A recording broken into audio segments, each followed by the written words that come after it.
ഓം ശാന്തി. 10/2/26 പ്രഭാതമുരളി ബാബ്ദാദ മധുബൻ. മധുരമായ കുട്ടികളെ, ഈശ്വരൻ നിങ്ങളുടെ കൂട്ടുകാരനാണ്. രാവണൻ ശത്രുവാണ്. അതിനാൽ നിങ്ങൾ ഈശ്വരനെ സ്നേഹിക്കുന്നു, രാവണനെ കത്തിക്കുന്നു. ചോദ്യം: ഏത് കുട്ടികൾക്ക് അനേകരുടെ ആശീർവാദം സ്വതവേ ലഭിച്ചുകൊണ്ടിരിക്കുന്നു? ഉത്തരം: ഏത് കുട്ടികളാണോ ഓർമ്മയിലിരുന്ന് സ്വയവും പവിത്രമാകുന്നത്, മറ്റുള്ളവരെയും തനിക്ക് സമാനമാക്കി മാറ്റുന്നത്, അവർക്ക് അനേകരുടെ ആശീർവാദങ്ങൾ ലഭിക്കുന്നു. അവർ വളരെ ഉയർന്ന പദവി നേടുന്നു. ബാബ കുട്ടികളായ നിങ്ങൾക്ക് ശ്രേഷ്ഠമാകുന്നതിനുള്ള ഒരേ ഒരു ശ്രീമത്ത് നൽകുന്നു. കുട്ടികളെ, ഒരു ദേഹധാരിയെയും ഓർമ്മിക്കാതെ എന്നെ ഓർമ്മിക്കൂ. ഗീതം. ഒടുവിൽ ആ ദിവസം ഇന്ന് വന്നു ചേർന്നു. ഓം ശാന്തി. ഓം ശാന്തിയുടെ അർത്ഥം ആത്മീയ പിതാവ് ആത്മീയ കുട്ടികൾക്ക് മനസ്സിലാക്കിച്ചു തന്നു. ഓം എന്നാൽ ഞാൻ ആത്മാവ്, ഇത് എൻ്റെ ശരീരം. ആത്മാവിനെ കാണുവാൻ കഴിയില്ല. ആത്മാവിൽ തന്നെയാണ് നല്ലതും മോശവുമായ സംസ്കാരം ഉണ്ടായിരിക്കുന്നത്. ആത്മാവിൽ തന്നെയാണ് മനസ്സും ബുദ്ധിയുമുള്ളത്. ശരീരത്തിലല്ല ബുദ്ധിയുള്ളത്. മുഖ്യമായത് ആത്മാവാണ്. ശരീരം എൻ്റേതാണ്. ആത്മാവിനെ ആർക്കും കാണുവാൻ സാധിക്കില്ല. ശരീരത്തെ ആത്മാവ് കാണുന്നു. ആത്മാവിനെ ശരീരത്തിന് കാണുവാൻ കഴിയില്ല. ആത്മാവ് പോകുമ്പോൾ ശരീരം ജഡമാകുന്നു. ആത്മാവിനെ കാണാൻ കഴിയില്ല, ശരീരത്തെ കാണുവാൻ കഴിയുന്നു. അതേപോലെ ആരെയാണോ ഓ ഗോഡ് ഫാദർ എന്ന് പറയുന്നത്, ആത്മാവിൻ്റെ ആ പിതാവിനെയും കാണുവാൻ കഴിയില്ല. ആ ഒന്നിനെ മനസ്സിലാക്കുകയാണ് ചെയ്യുന്നത്, അറിയുകയാണ് ചെയ്യുന്നത്. നമ്മൾ ആത്മാക്കളെല്ലാം ബ്രദേഴ്സാണ്. ശരീരത്തിൽ വരുമ്പോൾ പറയും ഇത് സഹോദരന്മാരാണ്, ഇത് സഹോദരിയും സഹോദരനുമാണ് എന്നെല്ലാം. ആത്മാക്കളെല്ലാം ഭായി ഭായി തന്നെയാണ്, അതായത് പരസ്പരം സഹോദരന്മാരാണ്. ആത്മാക്കളുടെ അച്ഛനാണ് പരംപിത പരമാത്മാവ്. ശാരീരിക സഹോദരി സഹോദരന്മാർക്ക് അന്യോന്യം കാണുവാൻ സാധിക്കും. ആത്മാക്കളുടെ പിതാവ് ഒന്നാണ്. ആ ഒന്നിനെ കാണുവാൻ സാധിക്കില്ല. ഇപ്പോൾ ബാബ വന്നിരിക്കുന്നു പഴയ ലോകത്തെ പുതിയതാക്കുവാൻ. പുതിയ ലോകം സത്യയുഗമായിരുന്നു. ഇപ്പോൾ പഴയ ലോകം കലിയുഗമാണ്. ഇതിനെ ഇപ്പോൾ മാറേണ്ടതുണ്ട്. പഴയ ലോകം ഇല്ലാതാകണമല്ലോ. പഴയ വീട് ഇല്ലാതായി പുതിയ വീട് ഉണ്ടാകുന്നുവല്ലോ. അതേപോലെ ഈ പഴയ ലോകവും ഇല്ലാതാകേണ്ടതുണ്ട്. സത്യയുഗത്തിന് ശേഷം പിന്നെ ത്രേത, ദ്വാപരം, കലിയുഗം, പിന്നെ വീണ്ടും സത്യയുഗം തീർച്ചയായും വരണം. വേൾഡിൻ്റെ ഹിസ്റ്ററിയും ജോഗ്രഫിയും റിപ്പീറ്റ് ആകണം. സത്യയുഗത്തിലുള്ളത് ദേവീ ദേവന്മാരുടെ രാജ്യമാണ്, സൂര്യവംശിയും ചന്ദ്രവംശിയും. അതിനെ പറയുന്നത് ലക്ഷ്മി നാരായണൻ്റെ ഡിനാസ്റ്റി എന്നും രാമൻ്റെയും സീതയുടെയും ഡിനാസ്റ്റി എന്നുമാണ്. ഇത് സഹജമാണല്ലോ. പിന്നെ ദ്വാപര കലിയുഗത്തിൽ മറ്റു ധർമ്മങ്ങൾ വരുന്നു. പിന്നെ പവിത്രമായിരുന്ന ദേവതമാർ അപവിത്രമാകുന്നു. ഇതിനെ രാവണ രാജ്യം എന്ന് പറയുന്നു. രാവണനെ വർഷാവർഷം കത്തിച്ചുകൊണ്ടിരിക്കുന്നു. എന്നാൽ കത്തുന്നില്ല, വീണ്ടും വീണ്ടും കത്തിച്ചുകൊണ്ടിരിക്കുന്നു. ഇതാണ് എല്ലാവരുടെയും വലിയ ശത്രു. അതിനാൽ അതിനെ കത്തിക്കുന്ന സമ്പ്രദായം ഉണ്ടായിരിക്കുന്നു. ഭാരതത്തിൻ്റെ നമ്പർ 1 ശത്രു ആരാണ്? പിന്നെ ഉള്ളതാണ് നമ്പർ 1 മിത്രം. സദാ സുഖം നൽകുന്നവനാണ് ഈശ്വരൻ. ഈശ്വരനെ മിത്രം എന്ന് പറയുന്നുവല്ലോ. ഇതിനെക്കുറിച്ച് ഒരു കഥയുമുണ്ട്. ഈശ്വരനാണ് മിത്രം, രാവണനാണ് ശത്രു. മിത്രമായ ഈശ്വരനെ ഒരിക്കലും കത്തിക്കുകയില്ല. രാവണൻ ശത്രുവാണ്. അതിനാൽ 10 തലയുള്ള രാവണനെ ഉണ്ടാക്കി അതിനെ വർഷാവർഷം കത്തിക്കുന്നു. ഗാന്ധിജിയും നമുക്ക് രാമരാജ്യം വേണം എന്ന് പറയുമായിരുന്നു. രാമരാജ്യത്തിൽ സുഖമുണ്ട്, രാവണ രാജ്യത്തിൽ ദുഃഖമാണുള്ളത്. ഇപ്പോൾ ഇത് ആരാണ് ഇരുന്ന് മനസ്സിലാക്കിച്ചു തരുന്നത്? പതീത പാവനായ ബാബ, ശിവബാബ. ബ്രഹ്മാവ് ദാദായാണ്. ബാബ എല്ലായ്പ്പോഴും ഒപ്പിടുന്നത് ബാബ് ദാദ എന്നാണ്. പ്രജാപിത ബ്രഹ്മാവും എല്ലാവരുടേതുമായി.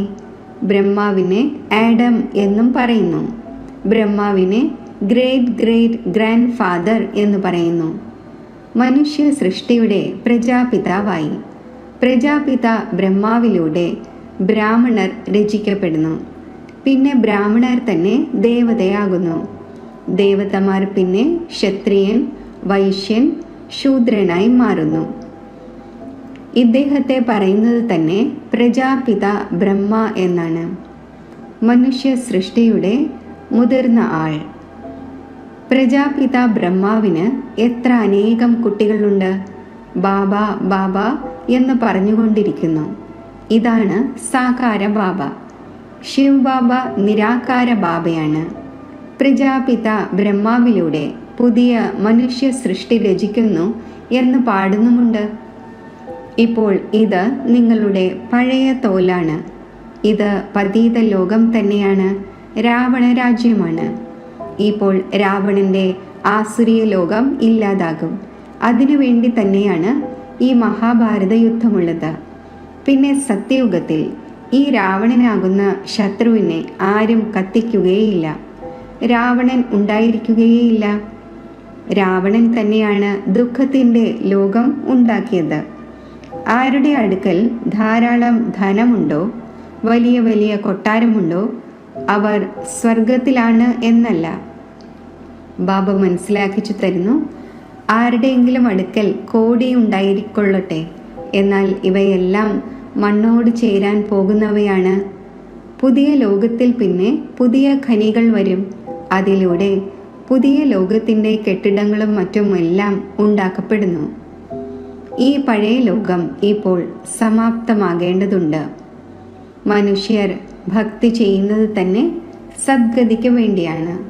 നമ്മളെ പാവനമാക്കൂ.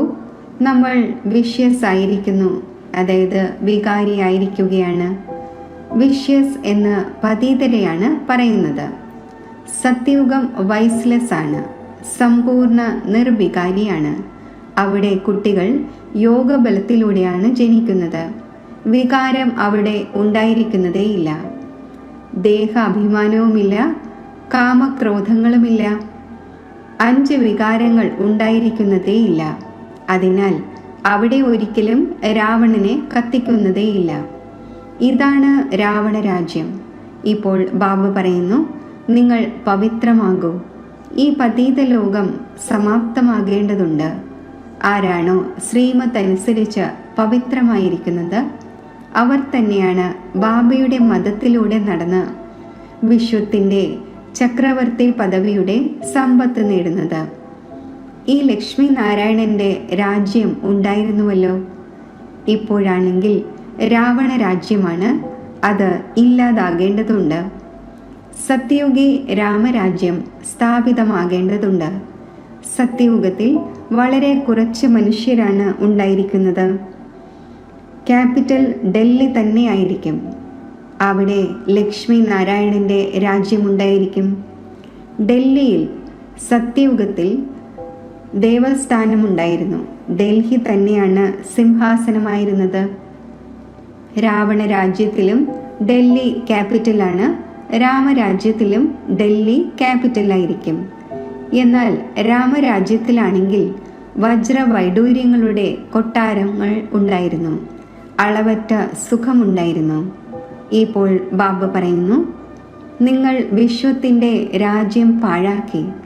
ഞാൻ വീണ്ടും നിങ്ങൾക്ക് നൽകുന്നു. നിങ്ങൾ എൻ്റെ മതമനുസരിച്ച് നടക്കൂ. ശ്രേഷ്ഠമാകണമെങ്കിൽ കേവലം എന്നെ ഓർമ്മിക്കൂ. മറ്റൊരു ദേഹധാരിയെയും ഓർമ്മിക്കാതിരിക്കൂ. സ്വയം ആത്മാവാണ് എന്ന് മനസ്സിലാക്കി പിതാവായ എന്നെ ഓർമ്മിക്കൂ. എങ്കിൽ തമോ പ്രധാനത്തിൽ നിന്നും സതോ പ്രധാനമായി മാറും. നിങ്ങൾ എൻ്റെ അടുക്കൽ വരും.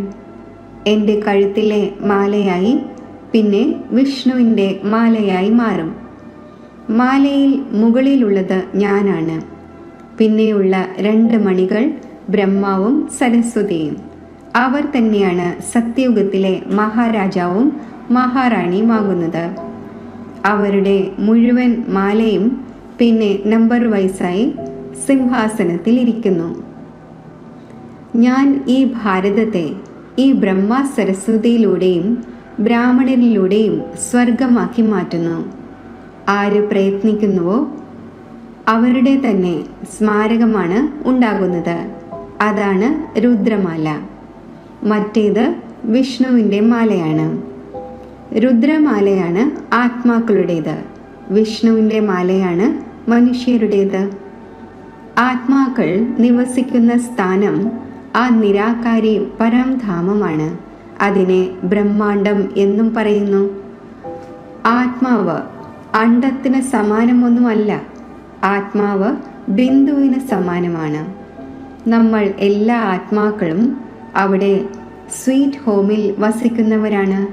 ബാബയുടെ കൂടെ നമ്മൾ ആത്മാക്കൾ വസിക്കുന്നു. അതാണ് മുക്തിധാമം. മുക്തിധാമത്തിലേക്ക് പോയെങ്കിൽ എന്ന് മനുഷ്യരെല്ലാം ആഗ്രഹിക്കുന്നു.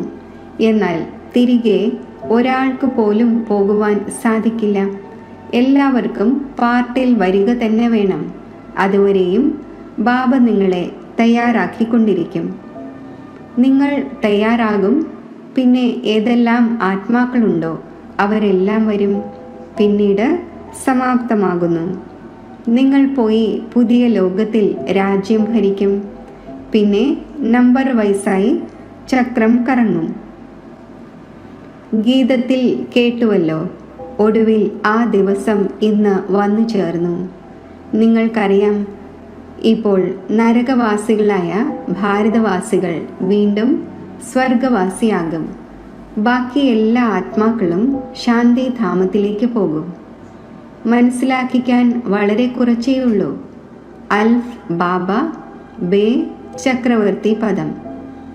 അൽഫിന്, അതായത് ആദ്യത്തെ ആൾക്ക് ചക്രവർത്തി പദവി ലഭിക്കുന്നു.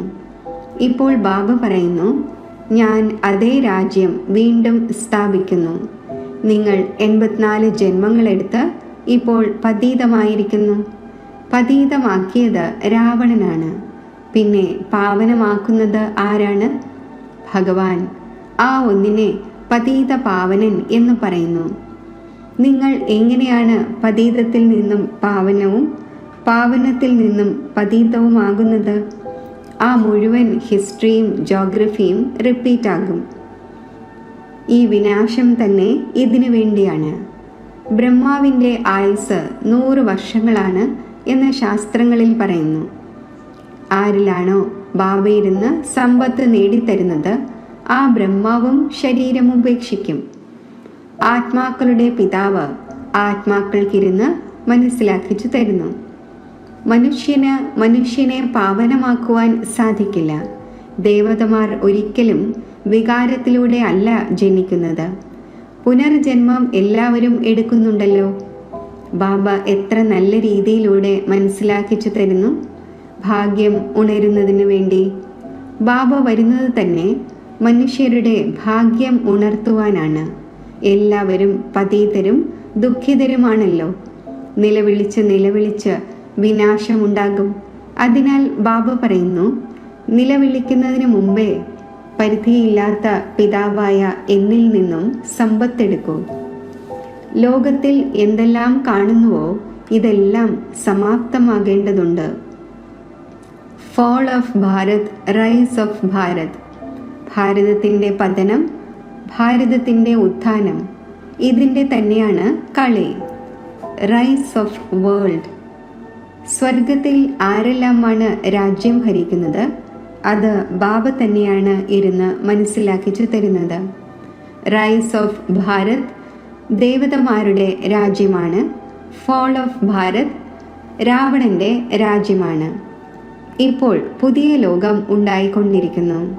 പുതിയ ലോകത്തിൻ്റെ സമ്പത്ത് നേടാൻ ബാബയിൽ നിന്നും പഠിച്ചുകൊണ്ടിരിക്കുന്നു. എത്ര സഹജമാണ്! ഇതാണ് മനുഷ്യനിൽ നിന്നും ദേവതയാകാനുള്ള പഠനം. ഇതും നല്ല രീതിയിൽ മനസ്സിലാക്കണം. ഏതെല്ലാം ധർമ്മം എപ്പോൾ വരുന്നു?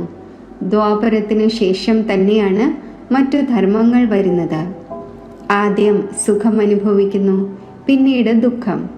ഈ മുഴുവൻ ചക്രവും ബുദ്ധിയിലിരുത്തണം. അതിലൂടെ നിങ്ങൾ ചക്രവർത്തി, മഹാരാജാവും മഹാറാണിയുമാകുന്നു. കേവലം അൽഫിനെയും ബേയും മനസ്സിലാക്കണം. ഇപ്പോൾ വിനാശം ഉണ്ടാവുക തന്നെ വേണം. ഇത്രയും കോലാഹലങ്ങൾ ഉണ്ടാകും. പിന്നെ വിദേശത്തു നിന്നും വരാൻ പോലും സാധിക്കില്ല. അതിനാൽ ബാബ മനസ്സിലാക്കിച്ചു തരുന്നു, ഭാരതഭൂമി ഏറ്റവും ഉത്തമമാണ്. ശക്തമായ യുദ്ധം നടക്കും. പിന്നെ അവിടെ തന്നെ ആയി പോകും. 50-60 ലക്ഷം കൊടുത്താൽ പോലും വരാൻ കഴിയുന്നത് പ്രയാസമായിരിക്കും. ഭാരതഭൂമി ഏറ്റവും ഉത്തമമാണ്. അവിടെ ബാബ വന്ന് അവതാരം എടുക്കുന്നു. ശിവജയന്തിയും ഇവിടെ ആഘോഷിക്കപ്പെടുന്നു. കൃഷ്ണന്റെ നാമം വയ്ക്കുന്നതിലൂടെ മുഴുവൻ മഹിമയും ഇല്ലാതായി. സർവ മനുഷ്യരെയും ലിബറേറ്റ് ചെയ്യാൻ ഇവിടെ തന്നെയാണ് വന്ന് അവതാരം എടുക്കുന്നത്. ശിവജയന്തിയും ഇവിടെയാണ് ആഘോഷിക്കുന്നത്. ഗോഡ് ഫാദർ തന്നെയാണ് വന്ന് ലിബറേറ്റ് ചെയ്യുന്നത്. അപ്പോൾ ഇങ്ങനെയുള്ള ബാബയെ തന്നെയാണ് നമിക്കേണ്ടത്. ആ ഒന്നിൻ്റെ തന്നെയാണ് ജയന്തി ആഘോഷിക്കേണ്ടത്. ആ ബാബ ഇവിടെ ഭാരതത്തിൽ വന്ന് സർവരെയും പാവനമാക്കുന്നു. അപ്പോൾ ഇത് ഏറ്റവും വലിയ തീർത്ഥസ്ഥാനമായി എല്ലാവരെയും ദുർഗതിയിൽ നിന്നും മോചിപ്പിച്ച് സദ്ഗതി നൽകുന്നു. ഈ ഡ്രാമ തയ്യാറാക്കപ്പെട്ടതാണ്. ഇപ്പോൾ ആത്മാക്കളായ നിങ്ങൾക്കറിയാം, നമ്മുടെ ബാബ നമുക്ക് ഈ ശരീരത്തിലൂടെ ഈ രഹസ്യം മനസ്സിലാക്കിച്ചു തരുന്നു. നമ്മൾ ആത്മാക്കൾ ഈ ശരീരത്തിലൂടെ കേൾക്കുന്നു. ആത്മാഭിമാനിയാകണം. സ്വയം ആത്മാവാണ് എന്ന് മനസ്സിലാക്കി ബാബയെ ഓർമ്മിക്കൂ. എങ്കിൽ തുരുമ്പ് മാറും. പവിത്രമായി നിങ്ങൾ ബാബയുടെ അടുക്കിലേക്ക് പോകും. എത്ര ഓർമ്മിക്കുമോ അത്രയും പവിത്രമാകും. മറ്റുള്ളവരെയും തനിക്ക് സമാനം ആക്കുമെങ്കിൽ വളരെ പേരുടെ ആശീർവാദം ലഭിക്കും. ഉയർന്ന പദവി നേടും. അതിനാൽ സെക്കൻഡിൽ ജീവൻ മുക്തി എന്ന് പാടപ്പെടുന്നു. ശരി, മധുരമധുരമായ സിഖിലതെ കുട്ടികൾക്ക് മാതാവും പിതാവുമായ ബാബ് ദാദയുടെ സ്നേഹസ്മരണകൾ. Good morning. ആത്മീയ അച്ഛൻ്റെ ആത്മീയ കുട്ടികൾക്ക് നമസ്തേ. ധാരണയ്ക്കുള്ള മുഖ്യസാരം: ശ്രീമത്ത് അനുസരിച്ച് പവിത്രമായി ഓരോ ചുവടും ബാബയുടെ മതമനുസരിച്ച് നടന്ന് വിശ്വത്തിൻ്റെ ചക്രവർത്തി പദം നേടണം. ബാബയ്ക്ക് സമാനം ദുഃഖം ഹരിച്ച് സുഖമുണ്ടാക്കുന്നവരാകണം. മനുഷ്യനിൽ നിന്നും ദേവതയാകുന്നതിൻ്റെ ഈ പഠനം സദാ പഠിച്ചുകൊണ്ടിരിക്കണം. സർവരെയും തനിക്ക് സമാനം ആക്കുന്ന സേവനം ചെയ്ത് ആശീർവാദങ്ങൾ പ്രാപ്തമാക്കണം. വരദാനം: മംഗളത്തിൻ്റെ വൃത്തിയിലൂടെയും ശുഭചിന്തക ഭാവത്തിലൂടെയും വിശ്വമംഗളത്തിന് നിമിത്തമാകുന്ന തീവ്ര പുരുഷാർത്ഥിയായി ഭവിക്കട്ടെ. ആരാണോ സർവരെ പ്രതിയും മംഗളത്തിൻ്റെ വൃത്തിയും ശുഭചിന്തക ഭാവവും വയ്ക്കുന്നത് അവരാണ് തീവ്ര പുരുഷാർത്ഥി. ആരെങ്കിലും വീണ്ടും വീണ്ടും വീഴ്ത്താൻ ശ്രമിച്ചാലും മനസ്സിനെ ചഞ്ചലമാക്കിയാലും വിഘ്നരൂപമായാലും താങ്കൾക്ക് അവരെ പ്രതി സദാ ശുഭചിന്തകൻ്റെ അചഞ്ചല ഭാവം ഉണ്ടായിരിക്കണം. കാര്യങ്ങൾ കാരണം ഭാവം മാറരുത്. ഓരോ പരിതസ്ഥിതിയിലും വൃത്തിയും ഭാവവും യഥാർത്ഥമാണെങ്കിൽ താങ്കളുടെ മേൽ അവരുടെ പ്രഭാവം ഉണ്ടാവുകയില്ല. പിന്നെ ഏതെങ്കിലും വ്യർത്ഥ കാര്യങ്ങൾ കാണപ്പെടുക പോലുമില്ല. സമയം ലാഭിക്കും. ഇതാണ് വിശ്വമംഗളകാരി സ്റ്റേജ്. സ്ലോഗൻ: സന്തുഷ്ടത ജീവിതത്തിൻ്റെ അലങ്കാരമാണ്. അതിനാൽ സന്തുഷ്ടമണിയായി സന്തുഷ്ടമായിരിക്കൂ, സർവരെയും സന്തുഷ്ടമാക്കൂ. അവ്യക്ത സൂചന: ഏകതയുടെയും വിശ്വാസത്തിൻ്റെയും വിശേഷതയിലൂടെ സഫലത സമ്പന്നമാകൂ. ഏകമതം, അതായത് ഏകതയുടെ അന്തരീക്ഷം ഉണ്ടാക്കുന്നതിനായി ഉൾക്കൊള്ളുവാനുള്ള ശക്തി ധാരണ ചെയ്യൂ. ഭിന്നതയെ ഉൾക്കൊള്ളൂ. ഓരോരുത്തരുടെയും വിശേഷതകളെ നോക്കൂ. കുറവുകളെ തീർത്തും നോക്കുവാനേ പാടില്ല. ഏതുപോലെ ചന്ദ്രനെയോ സൂര്യനെയോ ഗ്രഹണം ബാധിച്ചാൽ നോക്കുവാൻ പാടില്ല, ഇല്ലെങ്കിൽ ഗ്രഹപ്പിഴ ബാധിക്കും എന്ന് പറയും. അപ്പോൾ ആരുടെയെങ്കിലും കുറവും ഗ്രഹണമാണ്, അതിനെ നോക്കാതിരിക്കൂ. ഓം ശാന്തി.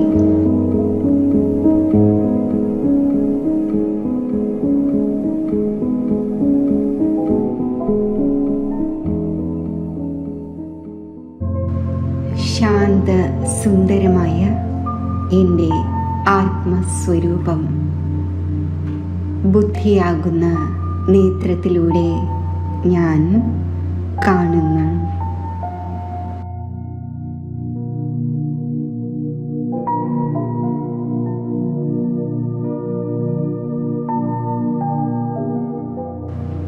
ഇരുപുരികങ്ങൾക്കും മധ്യത്തിൽ ഒരു സൂക്ഷ്മ നക്ഷത്രമായി പ്രകാശിക്കുന്ന ഞാൻ ശാന്തസ്വരൂപ ആത്മാവാണ്.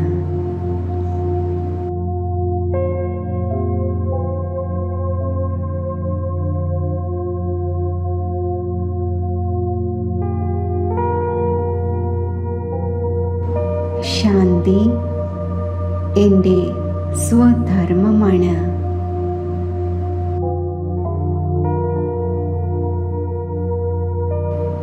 ശാന്തിധാമം എൻ്റെ നിജധാമമാണ്.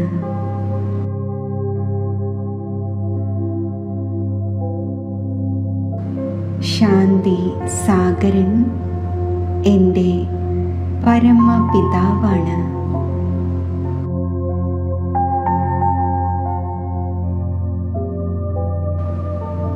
ശാന്തസ്വരൂപമായ എൻ്റെ തിളങ്ങുന്ന ആത്മജ്യോതിയിൽ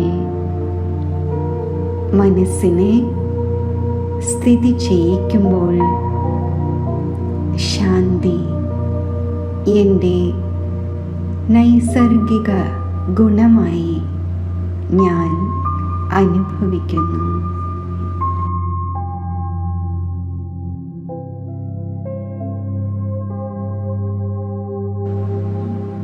സൂക്ഷ്മ പ്രകാശബിന്ദുവായ ശാന്തസ്വരൂപ ആത്മാവിൽ നിന്നും ശാന്തിയുടെ തരംഗങ്ങൾ ഒഴുകുന്നു.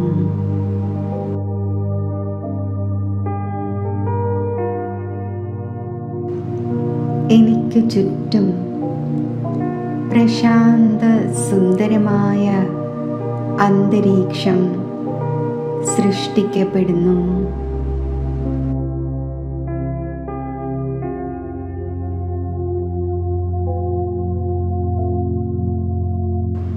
ഈ സ്ഥിതിയിൽ ശാന്തിയുടെ അനുഭവത്തിൽ ഇരിക്കുമ്പോൾ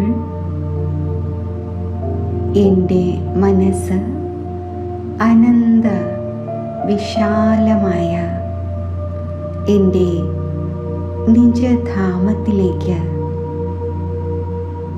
ആത്മഗ്രഹത്തിലേക്ക് പോകുന്നു.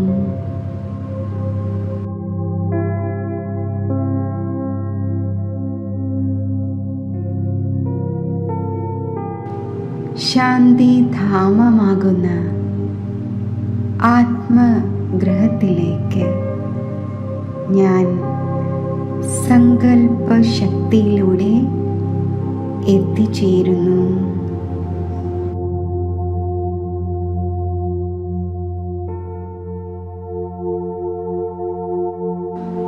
സമ്പൂർണ്ണ ശാന്തത നിറഞ്ഞ ദിവ്യപ്രകാശം സർവത്ര വ്യാപിച്ചിരിക്കുന്ന ഈ ശാന്തിധാമത്തിൽ ഗഹനമായ ശാന്തിയുടെ അനുഭവത്തിൽ ഞാൻ സ്ഥിതി ചെയ്യുന്നു.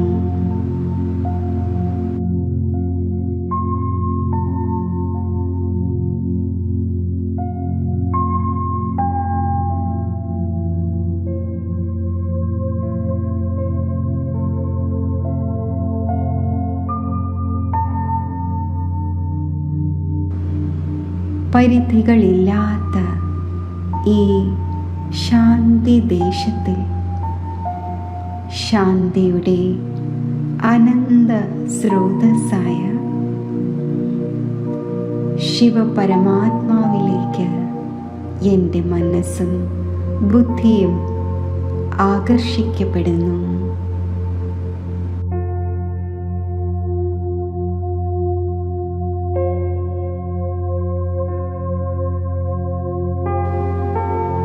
മനോബുദ്ധികളുടെ നേത്രത്താൽ ശാന്തി സാഗരമായ ശിവപിതാവിനെ കണ്ടുകൊണ്ട് ശിവസാഗരത്തിൻ്റെ സമീപം ഇരിക്കുമ്പോൾ നിസ്സീമമായ ഈശ്വരീയ ശാന്തി എന്നെ ആവരണം ചെയ്യുന്നു.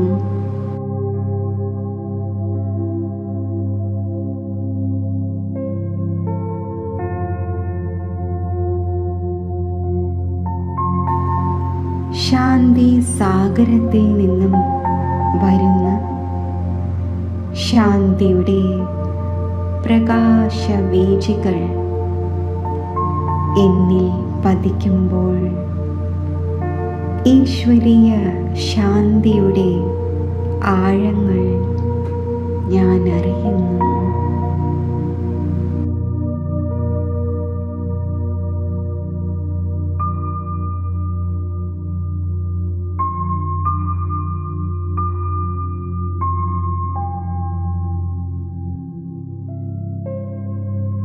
അതുല്യമായ ഈ ശാന്തിയുടെ അനുഭവത്തിൽ മഗ്നമാകുമ്പോൾ എൻ്റെ യഥാർത്ഥ ഗുണം, എൻ്റെ നിജസ്വരൂപം ഞാൻ തിരിച്ചറിയുന്നു.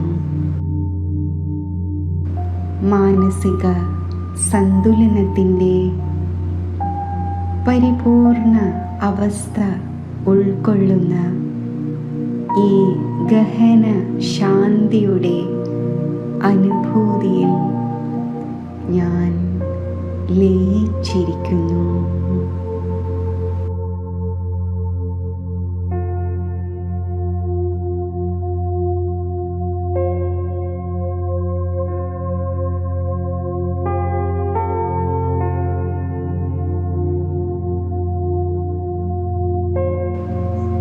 ശാന്തി സാഗരമായ ശിവപിതാവിൻ്റെ മധുര സ്മൃതി ഉൾക്കൊള്ളുന്ന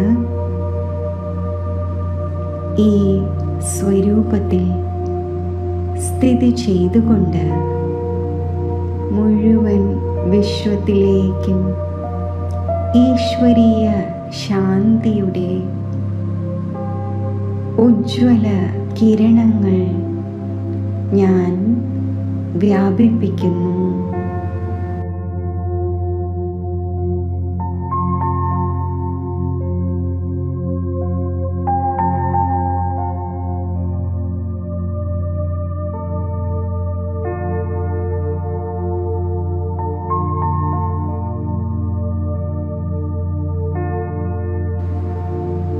ശാന്തിയുടെ ഈ ദിവ്യ പ്രകാശബീജികൾ വിശ്വത്തിലെ ആത്മാക്കളിൽ പതിക്കുമ്പോൾ അവരിലും ഈശ്വരീയ ശാന്തി നിറഞ്ഞു കവിയുന്നു.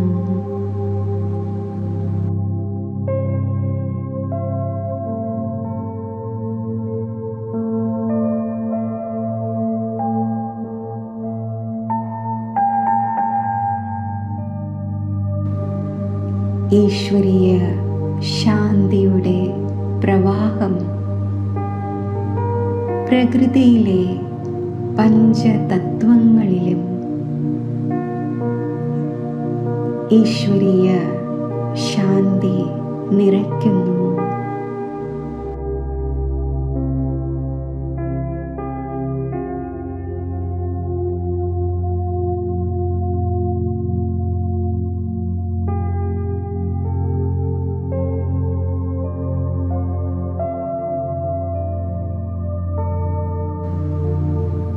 ശാന്തി നിർഭരമായ ഈ സ്വരൂപം നിലനിർത്തി പുരിക മധ്യത്തിലെ അകാല സിംഹാസനത്തിൽ ശാന്തിയുടെ തരംഗങ്ങൾ വ്യാപിപ്പിച്ചുകൊണ്ട് ഞാൻ സ്ഥിതി ചെയ്യുന്നു.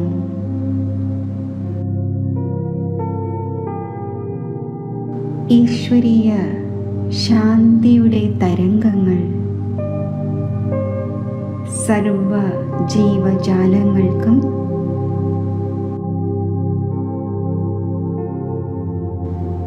ശാന്തിയും സമാധാനവും പ്രദാനം ചെയ്യട്ടെ.